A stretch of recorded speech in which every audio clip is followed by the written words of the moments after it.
Chinese TV.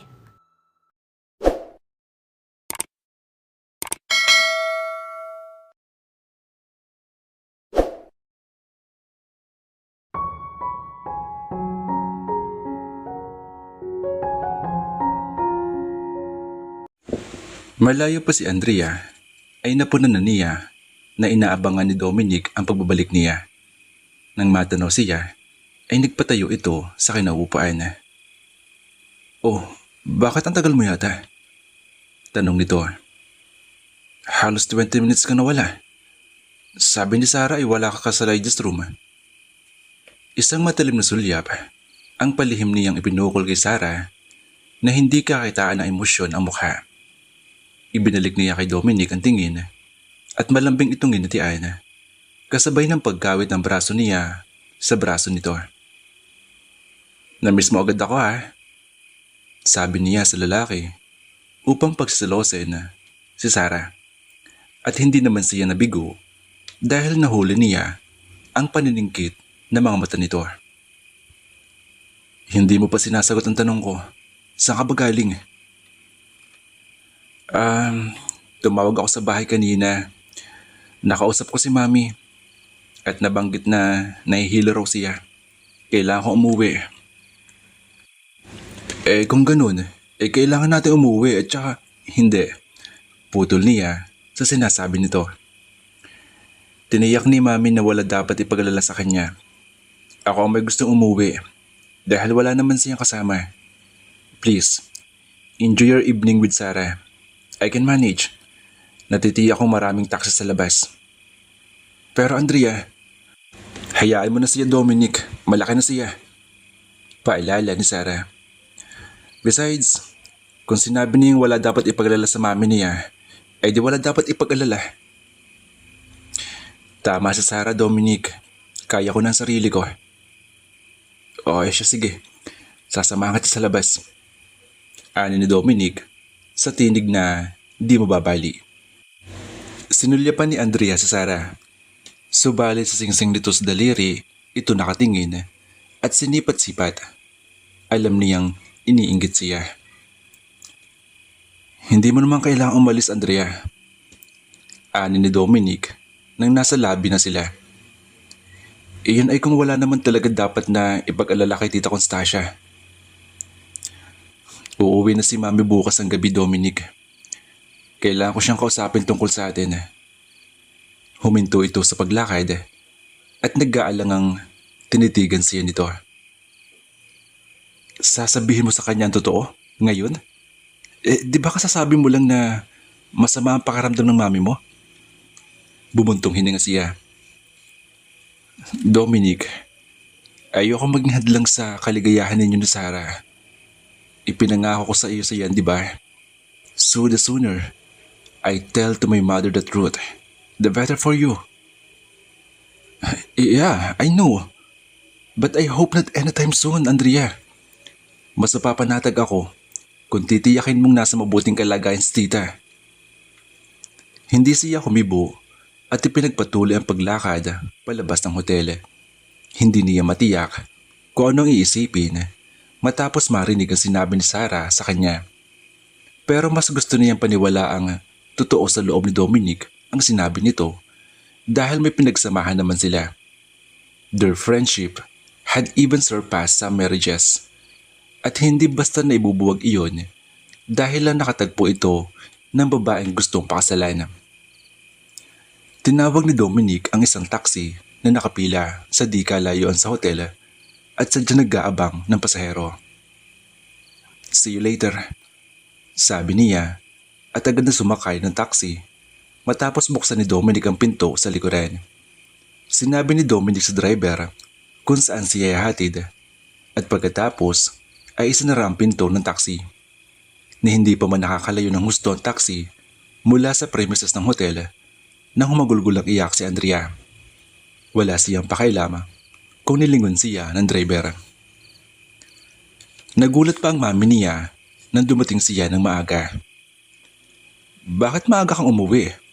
9:00 pa lang ah. Nasa si Dominic?" Sumilip pa ito sa garahe.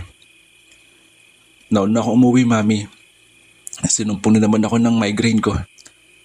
Tuloy-tuloy siya sa loob, papanghik sa hagdan. Kaya ba parang namumugto yung mga mata mo, ha? Si Dominic. Isinara nitong muli ang pinto. Kasama po ng kasamahan niya sa trabaho. Malamang na mamaya pa uminalahin yun. Abi, bakit pinabaya ka umuwi mag-isa ng asawa mong yan? Mami, may mahalagang bagay na pag-uusapan sila ng production staff niya. He offered to take me home but I refused. The last sentence was at least the truth. Ayoko makabala sa meeting. Kung sa bagay, mabuti rin narito ka na. Medyo nanindikip ang dibdib ko kanina lang.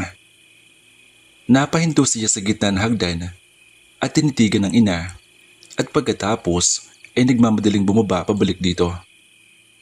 Ma'am, are you alright? Bakit hindi ninyo ako tinawagan sa cellphone? Nagigilty na sabi niya.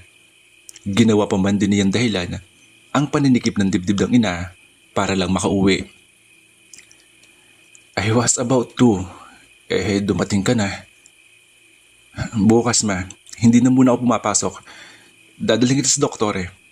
Gusto kong pa-check up ka ng husto. May kakilala akong specialist sa puso. Isa siya sa mga customer ko sa hotel. Sa 2 pagkakataong bumili siya ng antigong bagay, ay nakapaglagay loob ko na. At nang mabanggit ko ang tungkol sa sakit ninyo, ay nag-alok sa'yo dalhin kita sa kanya. Mabuti pa kang ganun ang gawin ko, Andrea. Sagot nito at lumakad patungo sa hagdan. Matagal na rin akong hindi nakapagkita sa doktor ko. Bago man lang ako umuwi sa atin, ay nakapagpatingin ako. Inilalayan niya ang ina sa pagpanghik. Nag-iisip na ba kayo umuwi? Nananansyang tanong niya. Halos 1 linggo na rin ako rito, iha. Kailangan ko na umuwi at malapit na ang payroll ng mga tauhan natin sa kapihan. Nakita ko namang mahal ka ni Dominic at mahal mo rin siya. Nasa landing na sila sa itaas at muntik nang kumibisala ang paa niya. Paano niyo natiyak na mahal ako ni Dominic, Mami? O baka naman ang itinutukoy ninyo nakikita ninyong pagtingin sa akin ni Dominic mula pa nang maliit pa akong bata. Well, of course, mahal ka ni Dominic mula pa noong pagkabata, iha. Patuloy ni Constasia at binuksan ang pinto ng silid. That was a given, Andrea. Pero ang pagmamahal kaibigan niya para sa'yo ay nahalinhan ng ibang uri ng pagmamahal ng isang lalaki sa isang babae. Kung paano rin nahalinhan ang damdamin mo sa kanya. Inayos niya ang una nito at ipinahiga ang ina. Paano ninyo matitiyak na nagkaroon ng pagbabago ang pagtingin namin sa isa sa Mami? Ano ba naman tanong yan, Andrea? Naiiling nitong sabi. Kaya nga nagpakasal kayo dahil nag-iibigan kayo, di ba? Ma'am, Andrea, it is so obvious that your husbands love you. Nakikita ko naman iyon sa mga mata ni Dominic, iha. Sa mga pagsulyap-sulyap niya sa iyo kapag hindi mo nakikita. Na nakapagtataka dahil hindi naman niya kailangan titigan ka ng lihim dahil mag-asawa na kayo. Pero siguro nahihiya sa akin. Isang mahinang tawa ang pinakawalan nito. Kung sa bagay ay nasa honeymoon stage pa kayo, isa pa yan sa dahilan kung bakit kailangan ko na umuwi. Para naman magkaroon kayo ng panahon sa isa't isa. Wala siyang maisagot doon, kaya minabuti niyang huwag nilang kumibo.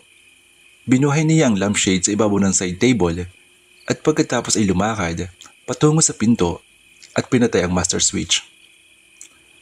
Maalala ko nga pala, Andrea. Pahabol ni Constasia nang isasara na niya ang pinto. Yung album ng kasal ni Dominic ay daanan natin bukas sa kaibigan mo at nang madala ko pag-uwi, natitiyak kong hihingin sa akin yung tiyapidil mo yun. Sige po, ipaalala niyo sa akin bukas, Mami. Sabi niya at tuluyan na niyang isinara ang pinto ng silid ng ina at lumakad patungo sa silid ni Dominic. Bukas na niya isipin ang tungkol sa album. Mas nag-aalala siya sa dinaramdam ng ina. Paano pa niya ngayon sasabihin dito ang totoo? Nakapaglinis na siya ng katawan at nakapagbihis na ng pantulog at bumaba sa sala upang hintayin ang pagdating ni Dominic. Sa nakalipas na halos 1 linggo ay nakasanayan na niyang hintayin ang pag-uwi nito. Dinampot niya ang remote control at itinuon iyon sa music component. Ang CD na permanente na nakalagay at nakasalang doon ay nagsimulang magpainlang-lang ng awitin sa ere. Nahiga siya sa sopa at umunan sa armrest. Hindi maiwasang pumasok sa isip niya ang sinabi ng ina. "It's so obvious that your husbands love you. Ang mga pagsulyap-sulyap niya sa iyo kapag hindi mo nakikita." Nag-init ang sulok na mga mata niya kasabay ng pananakit ng lalamunan. Sana'y totoo nga ang sinasabi ng ina. Pero alam niyang hindi ganoon. Dominic had always been protective of her since they were kids. And of course, loved her like a sister. Iyon ang nakikita ng mami niya kay Dominic. Sinasabayan niya ng mahinang kanta ang awitin na nagsisikip sa lalamunan. She was trying hard not to cry.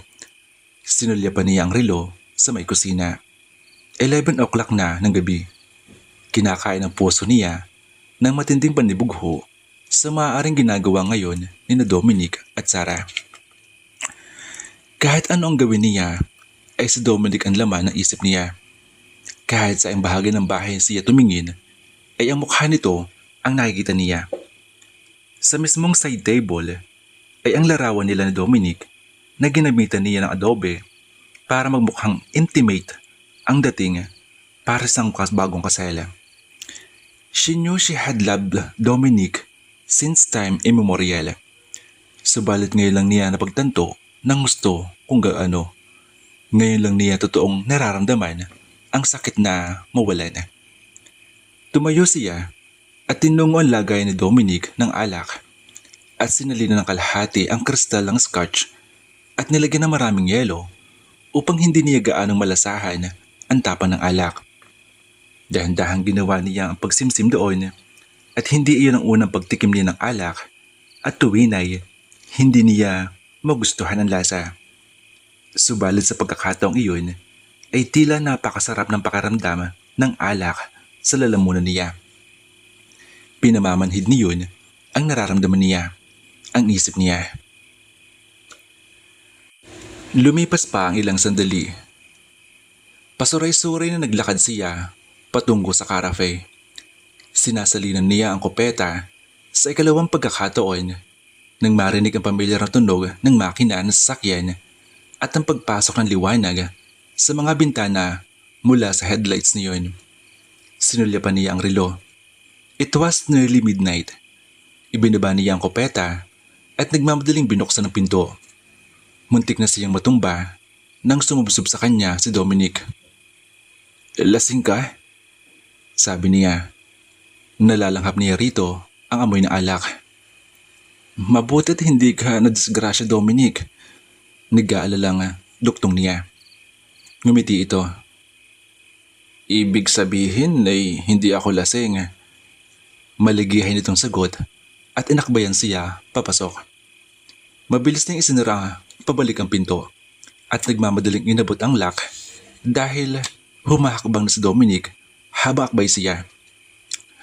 "Ay, si Bon Jovi na naman." Sabi nito, siguro'y narinig nito ang pumapailang lang na awitin. Mapugto-pugto ang hininga niya dahil halos buong bigat nitong nakadagan sa kanya. "You never get tired listening to him, do you?"